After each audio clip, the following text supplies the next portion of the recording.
Assalamualaikum guys. Oke, kembali lagi bersama Draft Movie Review. Piye kabar Re?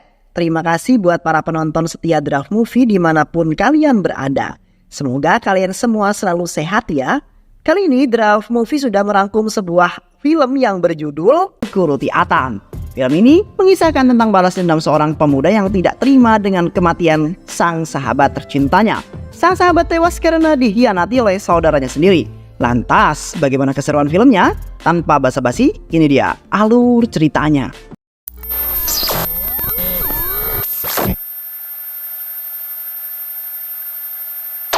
Di awal film terlihat seorang bocil perempuan yang sedang merawat bunga di sekolah. Bocil itu bernama Kanmani. Kanmani tidak memiliki teman di sekolahnya itu sehingga ia menjadikan bunga-bunga yang ada di sekolahnya sebagai sahabat bermainnya. Kanmani adalah anak dari Karuna, seorang narapidana yang telah dipenjara selama 3 tahun lamanya karena dipenjara atas tuduhan sebagai tersangka kasus pembunuhan.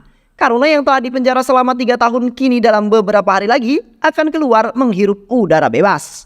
Karuna yang senang atas kabar itu berniat menceritakannya kepada seorang sesepuh di penjara yang bernama Lokes. Namun, belum saja menjawab cerita Karuna, Lokes langsung berlari terpirit-pirit untuk menyelamatkan diri. Ternyata beberapa orang sedang mengejarnya dan hendak membantai dirinya.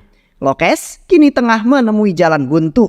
Orang-orang itu berhasil mengepung dirinya. Bahkan Lokes sudah sangat pasrah dan bersiap untuk menemui ajalnya. Tapi secara mengejutkan, seseorang dengan penutup muka datang membantu Lokes dan menghabisi semua orang-orang itu. Pria misterius itu bernama Setu. Lokes yang bersyukur karena sudah ditolong oleh Setu kini berhutang budi pada Setu dan mengajak Setu untuk bergabung dengannya. Sementara itu, hari kebebasan sudah menanti Karuna. Kini karena langsung disambut oleh sang istri dan anak tercintanya.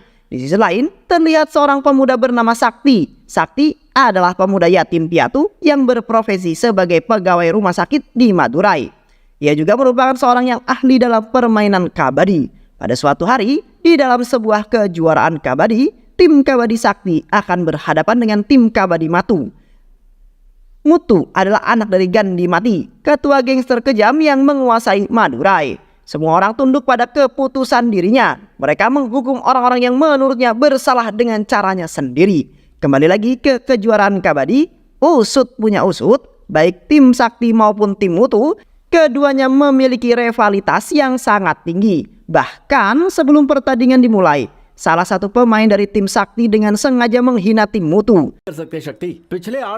Mendengar timnya dihina oleh tim Sakti, salah seorang pemain kabadi Mutu yang bernama Arifu, yang juga sepupu Mutu tak terima timnya dihina. Arifu tersulut emosi. Namun Mutu dengan jiwa yang besar dengan santai menanggapi hinaan itu.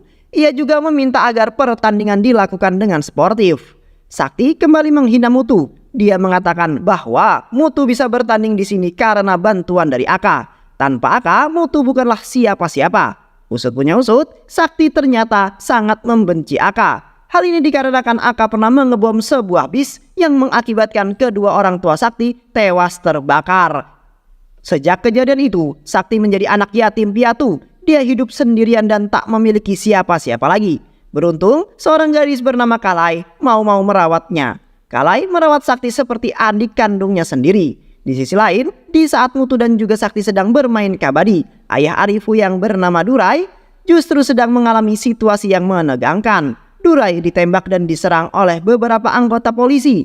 Tapi berkat kesigapan anak buahnya, Durai berhasil diselamatkan dan dibawa ke rumah sakit. Aka yang mengetahui peristiwa itu tentu saja marah. Dia berhasil menangkap 3 orang polisi pelaku penyerangan Durai. Aka hendak menghabisi mereka bertiga. Tapi salah satu anggota polisi yang berada di jual Aka menghentikan aksinya itu. Dia memperingatkan Aka untuk tidak membunuh mereka. Karena bila hal itu sampai terjadi, maka perang habis-habisan akan terjadi di kedua belah pihak. Polisi itu kemudian menjelaskan kepada Aka mengapa polisi mengincar Durai. Beberapa hari yang lalu, Arafu memperkaos seorang gadis. Ternyata gadis itu adalah anak dari wakil inspektur. Inspektur yang tak terima dengan kelakuan Arifu itu berniat untuk menangkap Arifu dan menjatuhkan hukuman kepadanya. Tapi Durai justru menantang pihak kepolisian. Jika kalian menginginkan Arifu anakku, maka kalian harus menghabisiku terlebih dahulu. Itulah mengapa pihak kepolisian mengincar Durai. Aka kemudian menghubungi Mutu. Dia meminta Mutu untuk segera pergi ke rumah sakit. Karena kelakuan Arifu, Durai hampir saja meninggal dunia. Aka ingin agar Arifu diserahkan ke pihak kepolisian. Tapi Mutu, anaknya tidak menginginkan hal tersebut. Dia meminta kepada ibunya agar Arifu dilindungi. Aka yang tak mampu menolak permintaan anaknya akhirnya menghabisi ketiga polisi yang ditangkap. Mutu dan Arifu lalu kembali lagi ke pertandingan. Pertandingan antar tim Mutu dan tim Sakti berlangsung dengan sangat sengit. Mereka berjuang dengan sangat keras untuk memenangkan tim masing-masing. Tapi kemenangan berhasil diraih oleh tim Sakti. Tatkala Bom-Bom, teman Sakti berhasil mencoel biji endoknya Arifu. Arifu yang tak terima dengan hal memalukan tersebut langsung menghampiri Bom-Bom dan menggaploknya. Sakti yang melihatnya tentu saja marah dan ingin menghajar Arifu. Tapi Bom-Bom menghentikannya. Bom-Bom meminta agar teman-temannya bisa segera pergi dari sana. Mereka berkumpul di rumah Kalai. Sakti memarahi Bom-Bom. Dia mempertanyakan alasan kenapa Bom-Bom menghentikan dirinya yang ingin menghajar Arifu. Bom-Bom lalu menjelaskan bahwa dia tak ingin Sakti menyakiti Arifu karena Bom-Bom mendengar rumor bahwa ayahnya Arifu telah ditembak oleh seseorang. Untuk merayakan euforia kemenangan tim Sakti, Kalai menjamu mereka dengan makanan yang banyak. Mereka pun makan bersama. Kalai sangat menyayangi Sakti. Dia selalu berdoa agar Sakti senantiasa diberikan perlindungan. Suatu hari Kamani sedang demam tinggi dibawa oleh Karuna dan istri tercintanya ke rumah sakit untuk berobat. Dokter yang ada di sana sudah memberikan penanganan kepada Kanmani. Saat itulah Sakti baru saja datang. Dokter memperlakukan Sakti di depan mereka semua. Pegawai rumah sakit kok baru datang setelah pasien sembuh, ujar dokter. Tapi Sakti tak menghiraukan perkataannya. Kanmani juga berpesan kepada Sakti agar Sakti tidak mendengarkan ucapan dari dokter tadi. Sakti hanya bisa tersenyum bahagia. Dia tak menyangka Kanmani memperdulikan dirinya. Karena tertarik, Sakti kemudian mengajak Kanmani untuk berkenalan. Tak lama kemudian, Sakti mendapati seorang guru bernama Nila yang sedang dimarahi oleh satu orang tua murid. Orang tua murid itu menyesalkan sifat Nila yang tegas dalam belajar. Hal itu mengakibatkan murid jadi belajar dan berpikir lebih ekstra. Karena tidak kuat, anak dari ibu itu pun akhirnya menenggak racun untuk mengakhiri hidupnya sendiri. Sakti yang tak percaya kemudian pergi mengecek keadaan sang anak. Ternyata kesehatan anak tersebut sudah berangsur-angsur membaik. Sakti lalu menceramai ibu tersebut. Berkat kesigapan Bu Nila, anakmu berhasil diselamatkan. Jika dia terlambat sedikit saja membawa anakmu ke rumah sakit, kau pasti sudah tidak dapat melihat anakmu hidup-hidup, ujar Sakti. Kini kesalahan Bu Nila perlahan-lahan tertutupi dengan aksi heroiknya. Perselisihan pun selesai. Keesokan harinya Nila menemui Sakti untuk berterima kasih. Pertemuan dengan Kanmani membuat hati Sakti berdebar dengan sangat kencang. Dia mulai mengikuti Nila kemanapun dia pergi. Sejak saat itulah, kini Sakti dan Nila sudah menjadi sangat dekat. Di sisi lain, Kanmani kembali dilarikan ke rumah sakit karena demam tingginya yang tak kunjung turun. Sakti datang untuk memeriksa keadaannya. Karuna menangis di sisi Sakti. Dia takut Kanmani kenapa-kenapa. Tapi Sakti memastikan kepada Karuna bahwa Kanmani tidak kenapa-kenapa. Sakti lalu mendata keluarga pasien. Dia menanyakan tentang pekerjaan Karuna. Saya belum memiliki pekerjaan. Saya sedang mencarinya. Karena beberapa hari yang lalu saya baru saja keluar dari penjara. Setelah urusannya selesai di rumah sakit, Sakti berkumpul bersama teman-temannya untuk menonton bioskop. Tapi tak lama kemudian Nila menghubungi Sakti. Ada obrolan penting yang ingin Nila sampaikan kepada Sakti. Oleh karena itu, Nila meminta Sakti agar bisa menemuinya sepulang nanti. Sakti sangat senang mendengar hal tersebut. Dia menerka-nerka obrolan penting apa yang dimaksud oleh Nila. Jangan-jangan cintaku diterima lagi oleh Nila. Itulah yang ada di benak Sakti. Di tempat lain, Mutu, Sakti dan salah satu temannya ternyata juga hadir untuk menonton bioskop. Tapi di tengah-tengah jalan, akan meminta Mutu untuk segera pulang. Mutu lalu berpesan kepada Arifu untuk tidak berbuat onar. Arifu bersama teman-temannya lalu berjalan dan tak sengaja bertemu dengan rombongan Sakti. Teman Arifu menjali Bom-Bom dengan mengambil tiketnya. Tapi tak lama kemudian dia mengembalikannya. Singkat cerita, kini bioskop sudah dimulai. Rombongan Sakti CS akan duduk di kursi yang telah ditentukan sesuai tiket. Namun, kursi mereka duduk malah dijahili oleh Arifu. Sakti menjadi murka, tapi Bom-Bom memintanya untuk tetap diam. Arifu bersama teman-temannya tampak sangat puas sekali setelah menjahili rombongan Sakti. Sakti yang tak tahan melihatnya kemudian pergi dari sana dan mengambil sebuah botol. Cepak, botol itu Sakti pukulkan ke kepala Arifu. Keributan pun terjadi. Sakti menghajar Arifu tanpa rasa takut. Hal itu mengakibatkan Sakti harus diamankan oleh pihak kepolisian. Sementara itu, Mutu yang mendengar kejadian itu tanpa banyak basa-basi langsung bergegas ke kantor polisi dan menghajar Sakti. Tapi Sakti menghentikannya. Kau marah padaku karena aku telah menyakiti sahabatmu? Itulah yang aku lakukan saat Arifu menyakiti sahabatku, ujar Sakti. Kata-kata itu berhasil membuat Mutu terpelongok. Mutu kemudian menghentikan aksinya dan memutuskan pergi dari sana. Sesampainya di rumah, Mutu meminta ibunya agar menelpon pihak kepolisian untuk membebaskan Sakti.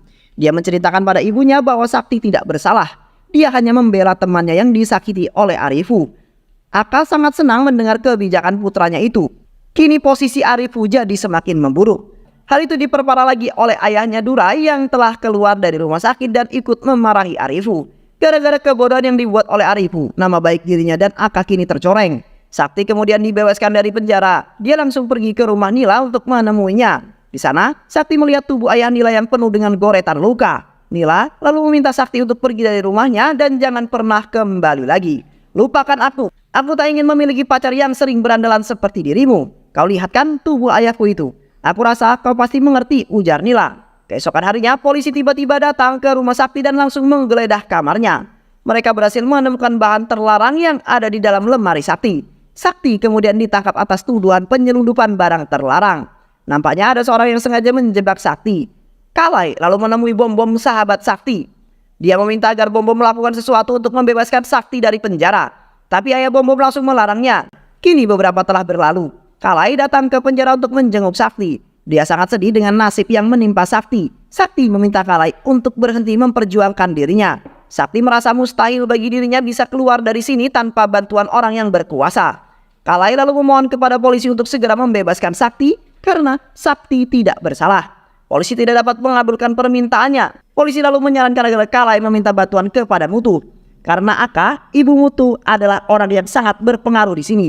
Tak lama kemudian Kalai bertemu dengan Mutu untuk meminta bantuannya. Mutu lalu menceritakan hal tersebut kepada Aka. Mutu ingin agar Aka, ibunya menggunakan kekuasaannya untuk membebaskan Sakti.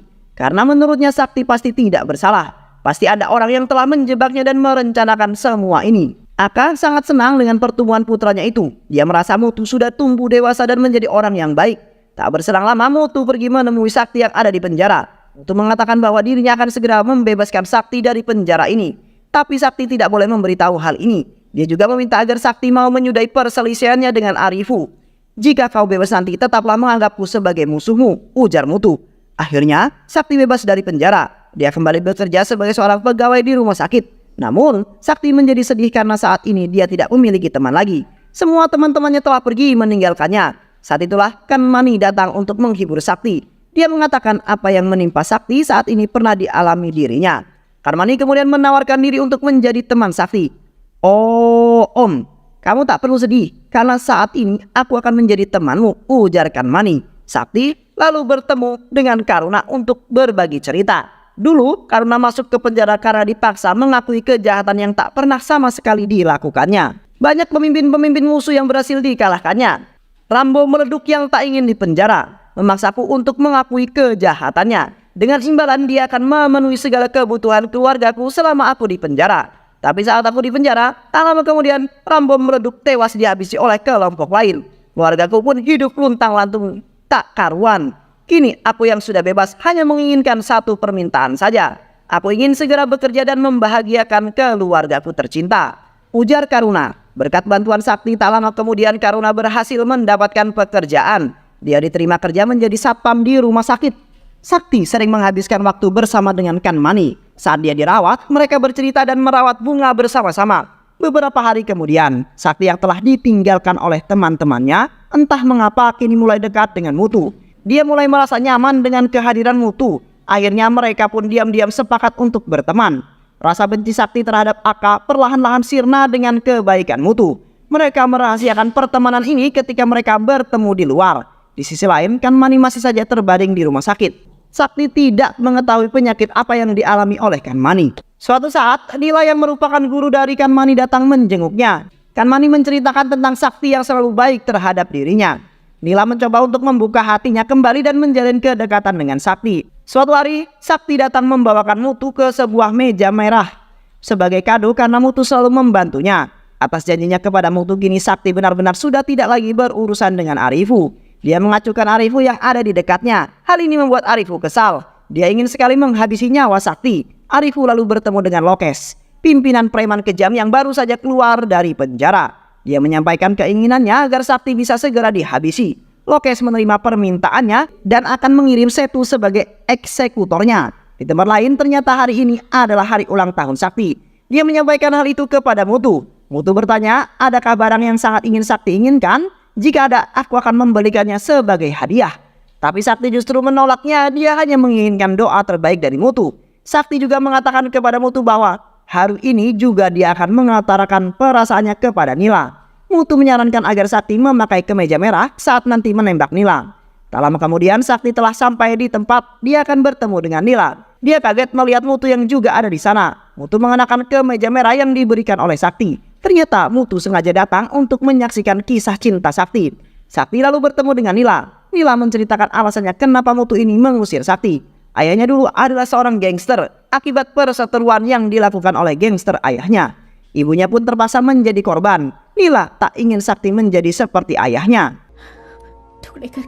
Sementara itu, Mutu ditelepon oleh Arifu untuk segera pergi dari sana. Dan setelah Mutu pergi dari sana, tiba-tiba saja Setu dan rombongannya datang menyerang Sakti. Sakti melawan mereka semua. Dia berhasil menyulitkan mereka. Ketika ada kesempatan, Sakti kemudian membawa Nila pergi dari sana. Setu bersama anak buahnya lalu bangkit mengejar Sakti. Sakti dan Nila kini terpojok. Sakti mau tidak mau harus kembali menghajar Setu dan anak buahnya. Tapi tiba-tiba Setu mendapatkan sebuah telepon dan dia pergi dari sana. Tak lama kemudian Mutu menghubungi Sakti dan menanyakan keadaannya. Mutu mengatakan kepada Sakti bahwa serangan itu sebenarnya ditunjukkan kepada dirinya. Mereka salah orang karena waktu itu kita mengenakan baju yang sama. Sakti pun mempercayai kata-kata Mutu. Padahal sebenarnya Mutu sengaja mengelabui Sakti karena dia tahu Arifu adalah dalang di balik serangan ini. Dia tidak ingin Sakti kembali berseteru dengan Arifu. Mutu sangat marah dengan tindakan bodoh Arifu itu. Dia langsung menggaplok Arifu dengan sangat keras. Mutu kesal karena Arifu sudah semena-mena membuat keputusan. Arifu menjadi heran dengan Mutu yang malah membela Sakti. Sejak saat itu, dia mengetahui bahwa Mutu telah berteman dengan Sakti. Arifu lalu pergi bertemu dengan Lokes dan juga Sakti. Kali ini dia meminta agar Lokes dan juga Setu segera menghabisi Sakti dan juga Mutu. Lokes awalnya menolak untuk menghabisi Mutu karena dia tahu bila dia menyerang Mutu, maka itu sama saja mengajak Aka berperang. Ya udahlah, kalau kayak gitu, kalian habisi aja Aka sekalian, ujar Arifu. Keesokan harinya, Setu dan juga Lokes datang menemui Karuna. Mereka mengajak Karna untuk join dalam misi pembunuhan ini. Jika misi ini berhasil, maka Karna akan mendapatkan uang yang sangat banyak. Tapi karena menolaknya, dia tak ingin lagi kembali ke dunia kejam tersebut. Dia hanya ingin hidup tenang dan bahagia. Di sore harinya, kondisi Kanmani ngedrop. Dokter dan perawat di sana tak bisa berbuat apa-apa karena mereka tak mengetahui penyakit yang diderita oleh Kanmani. Penyakit baru bisa diketahui ketika Kanmani diuji tes kesehatan. Tapi tes tersebut memerlukan uang yang sangat banyak. Sedangkan karena tidak memiliki uang yang cukup, karena lalu membohongi Sakti, dia mengatakan akan pergi ke Cerai selama beberapa hari untuk mencari uang yang banyak. Padahal aslinya dia pergi untuk mengambil tawaran Lokes dan juga Setu.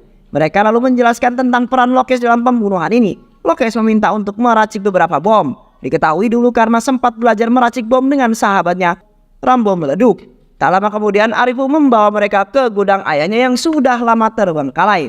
Arifu menilai bahwa ini adalah tempat yang pas untuk kita jadikan markas. Mereka langsung merancang bagaimana cara untuk menghabisi Aka. Arifu lalu menjelaskan bahwa malam ini Aka akan menghadiri sebuah acara. Saat itu juga kita akan menghabisinya karena akan melemparkan bomnya pada Aka, ujar Arifu. Singkat cerita, malam pun tiba karena sudah bersiap-siap untuk menghabisi Aka dengan bom miliknya. Tapi saat ingin menyalakan bomnya, karena melihat Sakti yang berada di samping Aka, Karuna kemudian mengurungkan niat. Dia beralasan kepada mereka semua bahwa bom yang dibawanya gagal berfungsi. Hal itu membuat Arifu kesal karena malam ini adalah momen yang paling pas untuk menghabisi Aka. Keesokan harinya, Mutu bertemu dengan Sakti. Mutu curhat kepada Sakti tentang Arifu yang akhir-akhir ini menjauhi dirinya. Sakti juga curhat kepada Mutu tentang kondisi Kanmani yang sampai detik ini belum kembali pulih. Setelah mendengar detail penyakit yang diderita Kanmani, Mutu meyakini bahwa itu bukanlah sebuah penyakit melainkan infeksi virus. Ciri-ciri yang dialami oleh Kanmani sama persis dengan infeksi virus yang diderita oleh ibu Arifu. Mutu lalu menghubungi pihak rumah sakit untuk segera melakukan tes pemeriksaan pada Kanmani. Sakti berterima kasih atas bantuan yang diberikan Mutu.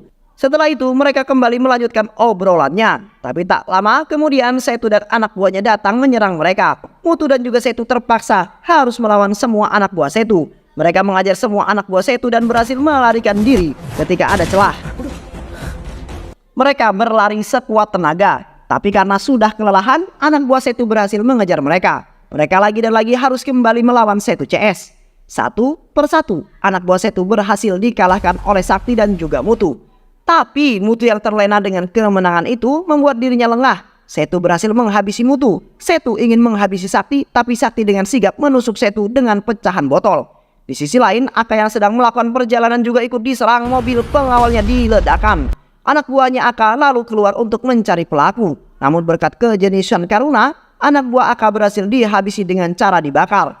Karuna bersama anak buahnya lalu membakar mobil Aka dengan bom molotov. Mereka mendekat untuk memastikan kematian Aka. Tapi ternyata Aka berhasil selamat. Anak buah Karuna berjalan mendekati Aka untuk menghabisinya. Tapi Aka kemudian berbalik dan berhasil menghabisi anak buah Karuna. Karuna lalu berlari untuk menghabisi Aka. Tapi Aka berhasil membuka penutup muka Karuna dan menusuknya. Karuna lalu pergi meninggalkan Aka. Di sisi lain, Sakti terus menangisi Mutu yang sedang berada dalam kondisi sekarat. Mutu menyampaikan permintaan terakhir kepada Sakti. Sakti, kau adalah sahabat terbaikku. Sebentar lagi aku akan mati, tolong lindungi ibuku, ujar Mutu menghembuskan nafas terakhirnya. Tak lama kemudian Mutu yang sudah tewas mendapatkan telepon dari Aka. Ibunya Sakti kemudian mengangkat telepon tersebut dan memberitahukan bahwa Mutu telah tewas diserang sekelompok orang tak dikenal. Hati Aka seketika hancur. Dia sangat syok mengetahui putra kesayangannya sudah tewas dibantai.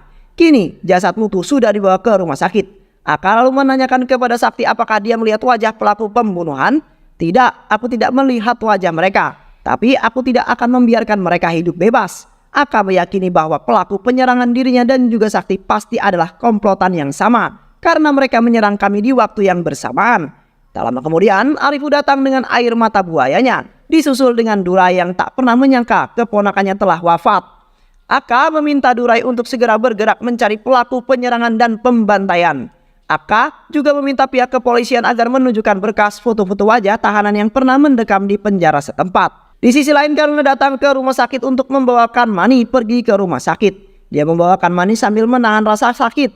Nila dihubungi oleh pihak rumah sakit yang mengabarkan bahwa Kanmani sudah tidak ada di kasurnya. Dan benar saja ketika mereka mengeceknya, Kanmani memang sudah menghilang. Tak lama pihak kepolisian datang dan menunjukkan berkas foto-foto para tahanan. Tak butuh waktu lama bagi Aka untuk menemukan wajah Karuna. Aka lalu bertanya pada Sakti apakah dia mengenali wajah orang ini. Sakti hanya bisa menggeleng-gelengkan kepalanya saja. Aka lalu memerintahkan semua orang agar menyebarkan foto Karuna ke seluruh wilayah di Madurai. Tak hanya itu, dia juga memerintahkan agar anak dan istri Karuna juga ikut dibunuh.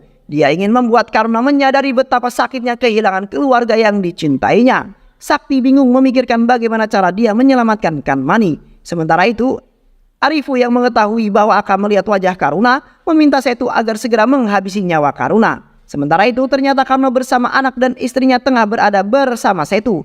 Keesokan harinya Sakti masih berpikir-pikir bagaimana cara agar dia bisa menemukan Kanmani. Tapi tiba-tiba Setu kembali datang dan menyerangnya. Beruntung Sakti mampu menghindarinya.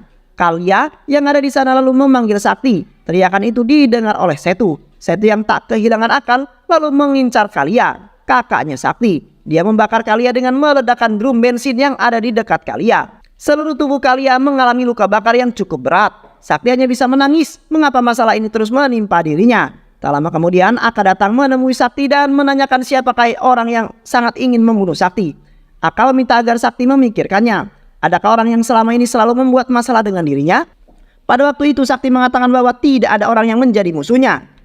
Tapi Sakti terus-menerus memikirkan perkataan Aka tersebut dan ternyata Sakti menyadari bahwa Arifulah orang yang selama ini menjadi musuhnya. Sakti lalu menyampaikan kepada Aka bahwa dia mengetahui dalang di balik penyerangan ini.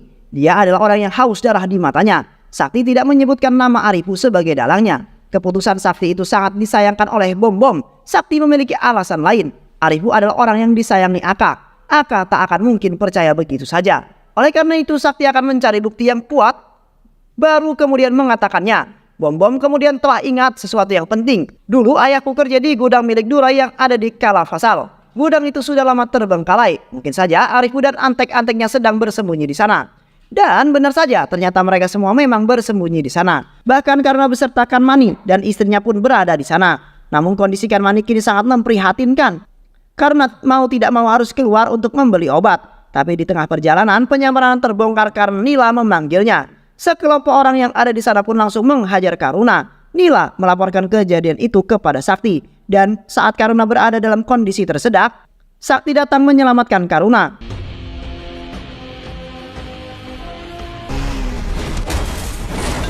Salah satu anak buah Aka meminta agar Karuna diserahkan, tapi Sakti menolaknya. Sakti dianggap sebagai seorang pengkhianat. Anak buah Karuna kemudian melaporkan hal ini kepada Durai.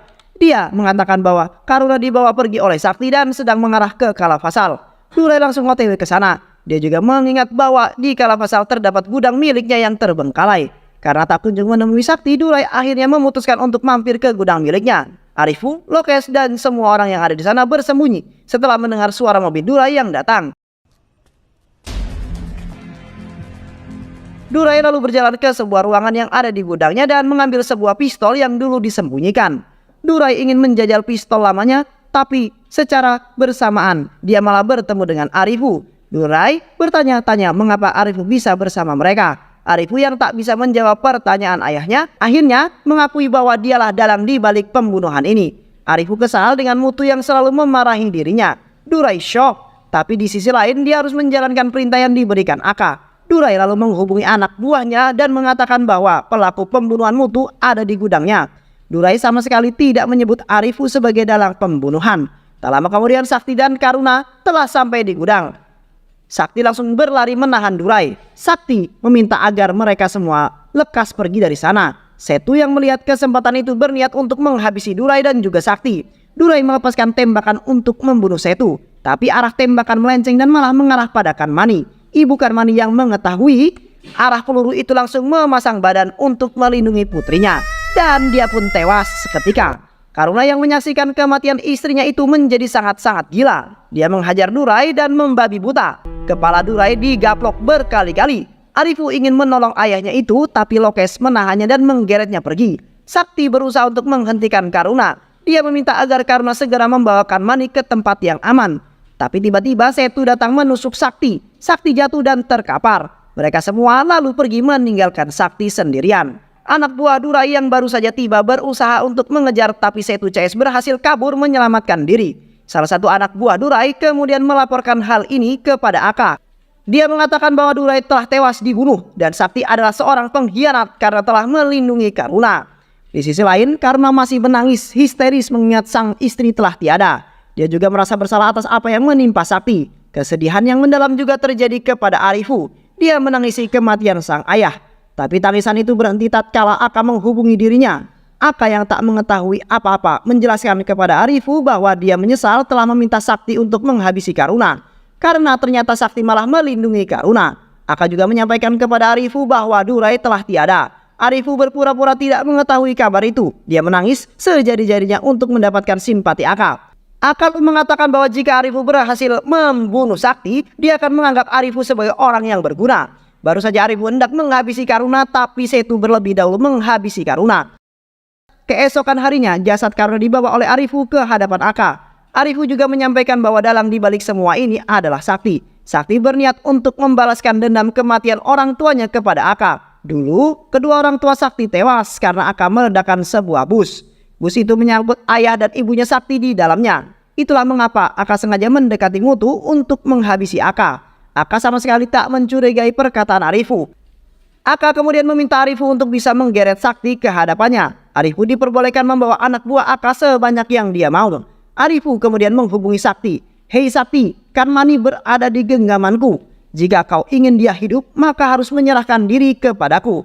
Aku akan memberikanmu waktu selama 1 jam. Pikirkan dengan baik-baik," ujar Arifu. Sakti menjadi bingung dan gundah gulana. Tapi tak berselang lama, dia kembali menghubungi Arifu dan mengatakan sesuatu. Kata-kata itu membuat Arifu panik dan ternyata Sakti telah berhasil menyandra Aka. Aka diancam akan dibunuh jika Arifu tidak membawakan Mani kemari.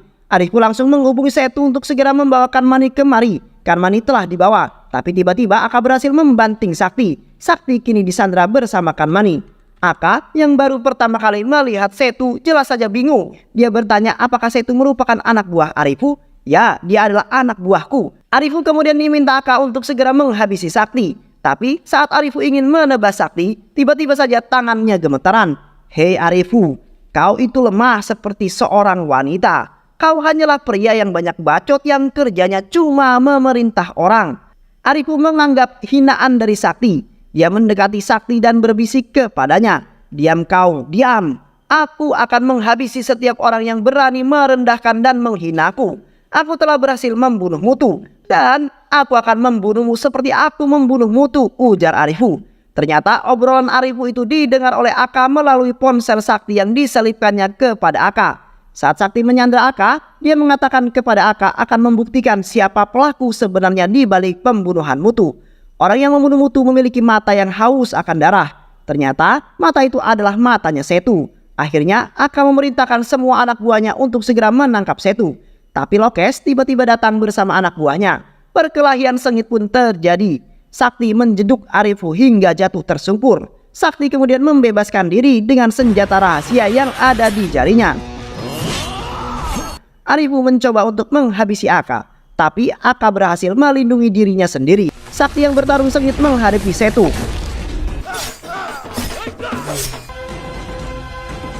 Saat itu Setu hendak menusuk Sakti, berhasil menghindarinya dan tusukan itu malah mengenai Arifu.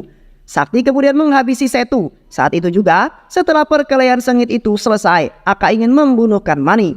Tapi Sakti saat itu juga mengatakan kepada Aka bahwa dia dulu memang membenci Aka karena telah menghabisi nyawa kedua orang tuanya. Tapi berkat persahabatan dan kebaikan yang Mutu berikan, rasa benci yang ada di dalam dirinya perlahan-lahan menghilang. Tidak ada lagi rasa benci terhadap Aka, yang ada hanyalah Aka, yaitu sosok ibu yang sangat dicintai sahabatnya.